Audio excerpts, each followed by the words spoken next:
Sir please come. Sir, என் பேர் நாசர். எனக்கு இந்த பேங்க்ல அக்கவுண்ட் இருக்கு. ப்ளீஸ் உட்காருங்க. சார், என் அக்கவுண்டோட 6 மாசம் ஸ்டேட்மெண்ட் இது. என்னாச்சு? இதுல எதுவும் பிரச்சனையா? சார், இங்க பாருங்க. கன்சாலிடேட்டட் சார்ஜஸ்ன்னு சொல்லி 3414 ரூபா 54 காசு என் அக்கவுண்ட்ல இருந்து பிடிச்சிருக்காங்க. அது எதுக்காக சார்? பாருங்க மிஸ்டர் நாசர், நீங்க பேங்க் கொடுக்குற எல்லா சர்வீஸையும் யூஸ் பண்றீங்கல்ல? உங்களுக்கு இன்டர்நெட் பேங்கிங் இருக்குல்ல? மொபைல்ல பேங்கோட ஆப்பும் இருக்கு. பணத்தை டிரான்ஸ்ஃபர் பண்ண பேங்க்ல கியூல நிக்க ஒரு அவசியம் இல்லை. எல்லாமே உங்க உள்ளங்கையில் இருக்கிற மொபைல்ல இருக்கு. இந்த அளவுக்கு சௌகரியங்களை கொடுக்கும்போது அதுக்கு சார்ஜுங்கிற பேர்ல பேங்க் ஒரு அமௌண்ட்டை கண்டிப்பா எடுக்கத்தான் செய்வாங்க. அப்படின்னா என் பணம் என் கையில இருக்கிறதுல பேங்க்குக்கு எந்த பிரச்சனையும் இல்லைல்ல? அதுல என்ன பிரச்சனை? எந்த பிரச்சனையும் இல்லையே.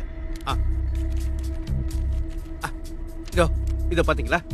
இங்க கேஷ் டெபாசிட் சார்ஜஸ்னு சொல்லி 652 ரூபா 52 காசு எடுத்திருக்காங்க. அது எதுக்காக? அத நான் எடுக்கல சார். பேங்கோட புது சர்க்குலர் பிரகாரம் செஞ்சிருக்காங்க. 29ஆம் தேதி நீங்க 50,000 ரூபாய் பேங்க்ல டெபாசிட் பண்ணிருக்கீங்க. இது அதுக்கான சார்ஜஸ் தான். அதுக்கும் சார்ஜா? சார், நான் பணத்தை போடுறதுல எந்த சார்ஜஸும் இல்லைன்னு நீங்க தானே சொன்னீங்க. அதை முதல்லயே சொல்லியிருந்தா நான் போட்டிருக்கவே மாட்டேன்ல. இப்படி உங்க இஷ்டத்துக்கு எடுத்துட்டு இருந்தா நான் என்ன பண்றது? கேள்வி கேட்டா பதிலே சொல்றது இல்ல. நீங்க பேங்க் அக்கவுண்ட் ஸ்டார்ட் பண்ணும்போது இந்த மாதிரி சார்ஜஸ் எல்லாம் எடுத்துக்கலாங்கிற அனுமதிக்கு நீங்க சைன் பண்ணி கொடுத்துருக்கீங்க. சின்ன எழுத்துல இருந்தாலும் அதெல்லாம் தெள்ள தெளிவா இங்கிலீஷ்ல அந்த ஃபார்ம்ல எழுதி இருக்கு. அந்த ஃபார்ம்ல நீங்க தானே சைன் பண்ணீங்க. சார், இத பாருங்க சார், ஒண்ணு தெரிஞ்சுக்கங்க. உலகத்துல யாருமே இதெல்லாம் படிச்சு பார்த்துட்டு சைன் பண்றது இல்ல. என் கையில பணம் நிறைய இருக்கும் போது இந்த மாதிரி சார்ஜஸ் கட்டுறத பத்தி நான் கவலையப்படுறது இல்ல. என்ன சார் இதெல்லாம்? கொஞ்சம் இருங்க, நானு வேற ஒரு விஷயம் மார்க் பண்ணிருக்கேன். இதோ கேஷ் ஹேண்ட்லிங் சார்ஜஸ். அது என்ன? சி மிஸ்டர் நாசர், உங்களோட இந்த அக்கவுண்ட்ல இருக்கிற பணம் பெங்களூருக்கும் மைசூருக்கும் கேரளாவுக்கும் எல்லா இடத்துக்கும் போகுது இல்ல? அங்க இருக்கிற எல்லா ஏடிஎம் மிஷின்லயும் பணம் இருக்கு. நீங்க போற இடத்துல எல்லாம் கேஷ் அவைலபிளா இருக்குல்ல? அப்ப அது சம்பந்தமா சில விஷயங்களை செய்யத்தான் கேஷ் ஹேண்ட்லிங் சார்ஜ்னு போட்டிருக்காங்க. அவங்களுக்கு சம்பளம் கொடுக்கணும்ல, அதுக்கான சார்ஜஸ் தான் இது எல்லாமே. புரிஞ்சுதா? ஓ, அப்படியா? இல்ல, நான் ஒன்னு கேட்கவா? அடிக்கடி 22 ரூபா கட் பண்றீங்களே, அது என்ன கணக்குன்னு தெரியலையே. நீங்களே சொல்லுங்க. அதாவது மாசத்துல 5 தடவை தான் நீங்க ஏடிஎம் ஃப்ரீயா யூஸ் பண்ண முடியும். அதை தாண்டி நீங்க செய்யற ஒவ்வொரு டிரான்சாக்ஷனுக்கும் யூசர் ஃபீஸ் கட் ஆகும். அந்த பணம் தான் இந்த 22 ரூபா. உண்மையை சொல்லணும்னா உங்க பேங்க்ல அக்கவுண்ட் வச்சிருக்கவன பிச்சைக்காரன் ஆக்கிடுவீங்கல்ல?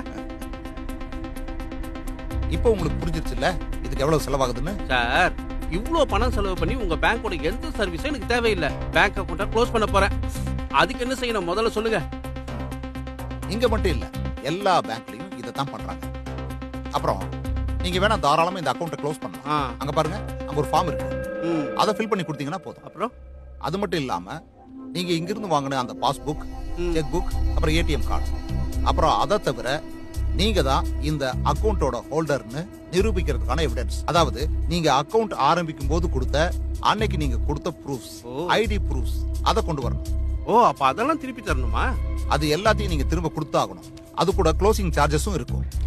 என்ன சார் உங்க க்ளோசிங் சார்ஜ்? என்ன மாதிரி எத்தனை பேரை சார் இன்னும் ஏமாத்திட்டு இருப்பீங்க? எதை கேட்டாலும் புராண கதையில வர தேவேந்திர மாதிரி சிரிக்கிறீங்க. இதுக்கும் சிரிக்கிறீங்க? எனக்கு வர்ற ஆத்திரத்துக்கு என்ன பண்ணுவேன்னு எனக்கே தெரியல. இதுல லேப்டாப் வேற ஒரு கேடு.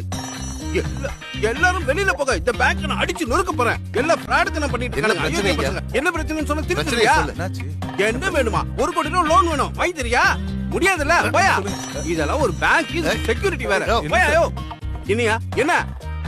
ஏய், நான் யாரு தெரியல. யாராவது வந்தீங்க அவ்வளவுதான்.